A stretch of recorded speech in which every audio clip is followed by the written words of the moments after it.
the banksters are going down, says the Bank of International Settlements.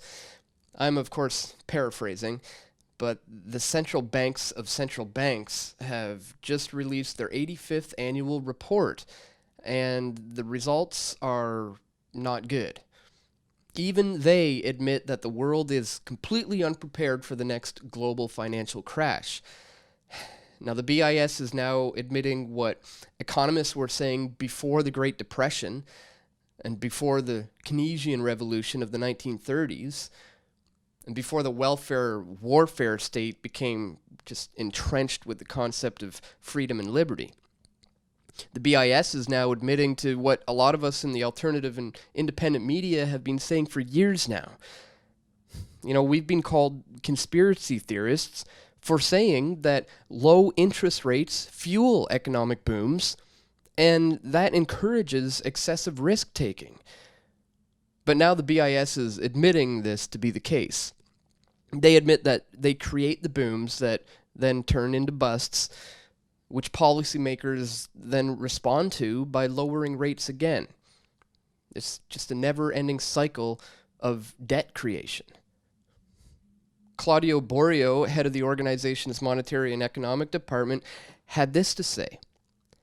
Rather than just reflecting the current weakness, they may in part have contributed to it by fueling costly financial booms and busts and delaying adjustments.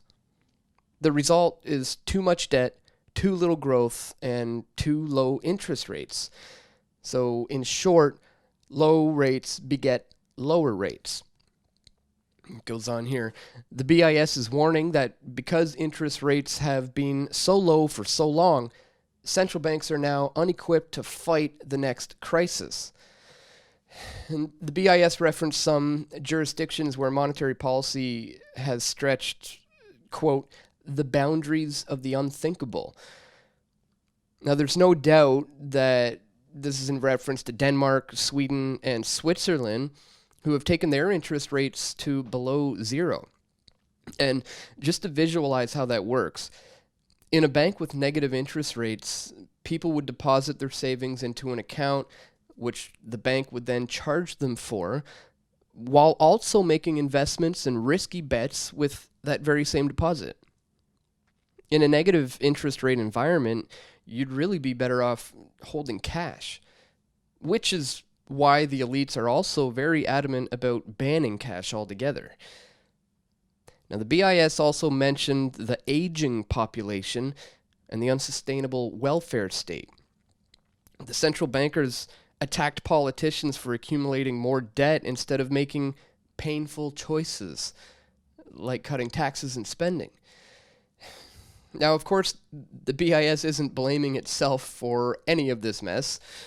Politicians and bankers may have gotten drunk off the punch bowl here, but it was really the central banks that spiked this bowl to begin with. Jamie Karuna, the general manager of the BIS, rejected the theory that Western economies are in a secular stagnation that will last for years.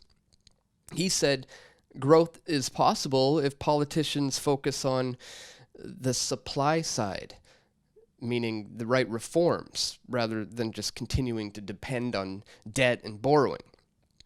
Of course, if we actually took Mr. Karuna's advice literally, well, then the supply side reforms should include in just ending the central bank, legalizing competing currencies, and freeing up the economy from all of the excessive taxation and regulations that prevent entrepreneurs from making this country prosperous. So thanks for watching, guys. Be sure to subscribe to us here on YouTube. You can also follow us on Instagram, Twitter, and follow us on our Facebook page here. And stay tuned. We're going to have a lot more videos coming very soon right here at pressfortruth.ca.